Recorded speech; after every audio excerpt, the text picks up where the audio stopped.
നമസ്കാരം കൂട്ടുകാരെ, എല്ലാവർക്കും പുതിയൊരു വീഡിയോയിലേക്ക് സ്വാഗതം.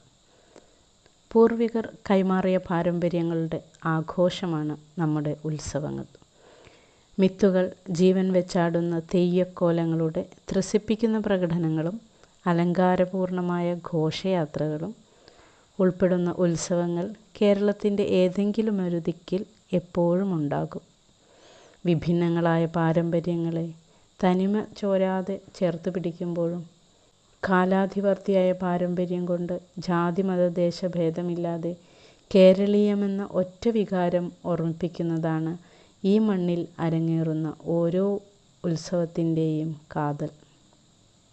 ആഘോഷവേളകളിൽ ശാസ്ത്രീയ സംഗീതവും നൃത്തവും മറ്റു പരമ്പരാഗത ആചാരങ്ങളും സജീവമാകുന്നു. താളത്തിൻ്റെയും സംസ്കാരത്തിൻ്റെയും മഹത്തായ പ്രകടനങ്ങളാണ് ഓരോ ഘോഷയാത്രകളും. കേരളത്തിൻ്റെ ഉത്സവങ്ങളിൽ ആനകളും ഒരു പ്രധാന ഭാഗമാണ്. ഉത്സവത്തോടനുബന്ധിച്ച് ദേശക്കാർ അവരുടെ വീടുകൾ അലങ്കരിക്കുന്നു, സമ്മാനങ്ങൾ കൈമാറുന്നു, പ്രിയപ്പെട്ടവരോടൊപ്പം വിഭവസമൃദ്ധമായ ഭക്ഷണം കഴിക്കുന്നു, ആഗ്രഹസാഫല്യത്തിനായി അവരുടെ ദേവതകളെ പ്രാർത്ഥിക്കുന്നു. മലബാർ ദേവസ്വം ബോർഡിനു കീഴിലുള്ള കീഴരിയൂർ എളമ്പിലാട്ട് പരദേവതാ ക്ഷേത്ര ഉത്സവത്തിൻ്റെ ദൃശ്യങ്ങളാണ് കണ്ടത്.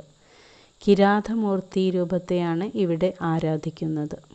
അർജുനനെ സഹായിക്കാനായി കിരാതരൂപമെടുത്ത ശിവനെയാണ് കിരാതമൂർത്തി എന്ന് പറയുന്നത്. വേട്ടക്കാരൻ എന്ന അപരനാമത്തിലും അറിയപ്പെടുന്നു.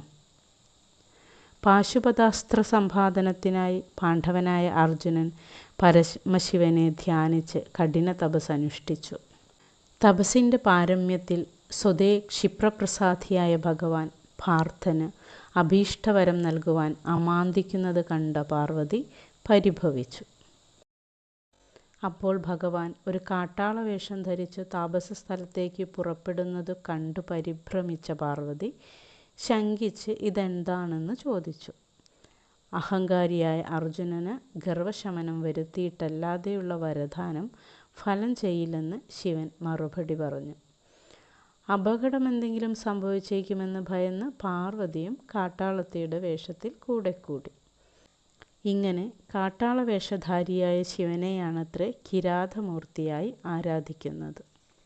വർണ്ണവിസ്മയം തീർത്ത കീഴരിയൂർ പരദേവതാ ക്ഷേത്രോത്സവത്തെക്കുറിച്ചുള്ള ഈ വീഡിയോ ഇഷ്ടമായെങ്കിൽ ലൈക്ക് ചെയ്യാനും ഷെയർ ചെയ്യാനും മറക്കരുതേ.